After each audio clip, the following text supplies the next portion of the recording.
കോഴിക്കോട് പന്തീരാങ്കാവ് ഗാർഹിക പീഡനക്കേസിൽ പ്രതി രാഹുലിന് രാജ്യം വിടാനുള്ള ബുദ്ധി ഉപദേശിച്ചത് പന്തീരാങ്കാവ് പോലീസ് സ്റ്റേഷനിലെ ഒരു പോലീസ് ഉദ്യോഗസ്ഥനാണെന്ന് റിപ്പോർട്ട്. ഏഷ്യാനെറ്റ് ന്യൂസാണ് അതീവ ഗൗരവമുള്ള ഈ റിപ്പോർട്ട് പുറത്തുവിടുന്നത്. പരാതി വിവാദമായ ഉടൻ രാഹുലിനോട് നാടുവിടാൻ പോലീസുകാരൻ ആവശ്യപ്പെടുകയായിരുന്നു. കേസുമായി ബന്ധപ്പെട്ട് കഴിഞ്ഞ ദിവസം അറസ്റ്റിലായി ജാമ്യം കിട്ടിയ രാജേഷും ആരോപണ വിധേയനായ പോലീസുകാരനും തമ്മിൽ സാമ്പത്തിക ഇടപാടുകൾ നടന്നു എന്നും വിവരമുണ്ട്. ബംഗളൂരുവിൽ എത്താനുള്ള മാർഗങ്ങൾ ഈ പോലീസുകാരനാണ് രാഹുലിന് പറഞ്ഞുകൊടുത്തത് എന്നാണ് റിപ്പോർട്ട്. രാഹുലിനും സുഹൃത്ത് രാജേഷിനും ഇയാൾ വിവിധ സഹായങ്ങൾ നൽകി. ഇക്കാര്യം ശ്രദ്ധയിൽപ്പെട്ടതോടെ മേലുദ്യോഗസ്ഥർ ഇയാൾക്കെതിരെ അന്വേഷണത്തിന് നിർദ്ദേശം നൽകിയിട്ടുണ്ട്. ഇയാളുടെ കോൾ റെക്കോർഡ്സ് അടക്കം പരിശോധിക്കാനാണ് തീരുമാനം. പന്തീരാങ്കാവ് സ്റ്റേഷനിലെ സിവിൽ പോലീസ് ഓഫീസറായ ആളാണ് ആരോപണ വിധേയൻ. എന്നാൽ ഇയാളുടെ പേര് വിവരം അന്വേഷണ സംഘം പുറത്തുവിട്ടിട്ടില്ല. ഇയാൾ നിരന്തരം രാഹുലുമായി ഫോണിൽ സംസാരിച്ചിരുന്നു. പന്തീരാങ്കാവ് സ്റ്റേഷനിലെ 3 ഉദ്യോഗസ്ഥർക്ക് സംഭവത്തിൽ കമ്മീഷണർ മെമ്മോ നൽകിയിരുന്നു. വിശദ അന്വേഷണത്തിൽ ഈ സിവിൽ പോലീസ് ഓഫീസർക്കെതിരെ തെളിവ് കിട്ടിയാൽ നടപടിയുണ്ടാകുമെന്നാണ് സൂചന.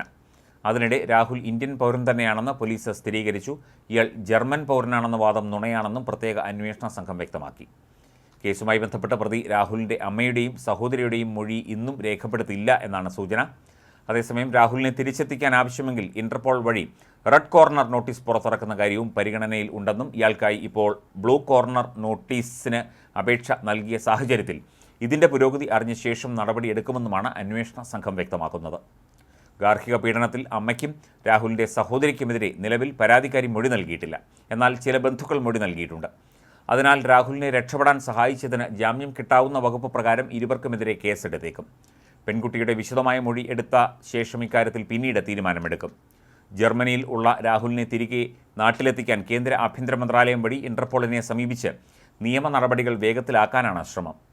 രാഹുലിനെ നാട്ടിൽ എത്തിക്കുന്നത് വൈകുമെന്നാണ് പോലീസിന്റെ വിലയിരുത്തൽ. പ്രതിയെ രക്ഷപ്പെടാൻ സഹായിച്ചതിന് അറസ്റ്റിലായ രാഹുലിന്റെ സുഹൃത്തായ രാജേഷിന് ജാമ്യം കിട്ടിയിരുന്നു. ജുഡീഷ്യൽ ഫസ്റ്റ് ക്ലാസ് മജിസ്ട്രേറ്റ് കോടതിയാണ് ജാമ്യം നൽകിയത്. കേസിലെ 4ാം പ്രതിയാണ് രാജേഷ്. ബംഗളൂരു വഴി വിദേശത്തേക്ക് രക്ഷപ്പെടാൻ പ്രതിയെ സഹായിച്ചത് ഇയാളാണെന്നാണ് പോലീസിന്റെ കണ്ടെത്തൽ. ഇതിനിടെ കേസ് അന്വേഷിക്കുന്ന ഫറോക്ക് ACPക്കെതിരെ നിയമ നടപടി സ്വീകരിക്കുമെന്ന് പ്രതിഭാഗം അഭിഭാഷകൻ പറഞ്ഞു. IPC 212 പ്രതിക്കെതിരെ ചുമത്തിയത്. ജാമ്യം നൽകാവുന്ന കേസായിരുന്നിട്ടും 14 ദിവസം റിമാൻഡ് ചെയ്യണമെന്നാവശ്യപ്പെട്ടാണ് അന്വേഷണ ഉദ്യോഗസ്ഥൻ പ്രതിയെ കോടതിയിൽ ഹാജരാക്കിയത്. ഇത് നിയമവിരുദ്ധമാണ്. അന്വേഷണ ഉദ്യോഗസ്ഥനെതിരെ വകുപ്പുതല നടപടി ആവശ്യപ്പെട്ട് ഹർജി ഫയൽ ചെയ്യുമെന്നും പ്രതിഭാഗം അഭിഭാഷകൻ MK ദിനേശ് വ്യക്തമാക്കി. പാർലമെന്റ് പാസാക്കിയ നിയമപ്രകാരം IPC 212 ജാമ്യം നൽകാവുന്നതാണ്. എന്നാൽ അന്വേഷണ ഉദ്യോഗസ്ഥൻ റിമാൻഡ് ആവശ്യപ്പെട്ടത് മറ്റാരെയോ തൃപ്തിപ്പെടുത്താനാണെന്നും അഭിഭാഷകൻ ആരോപിച്ചു.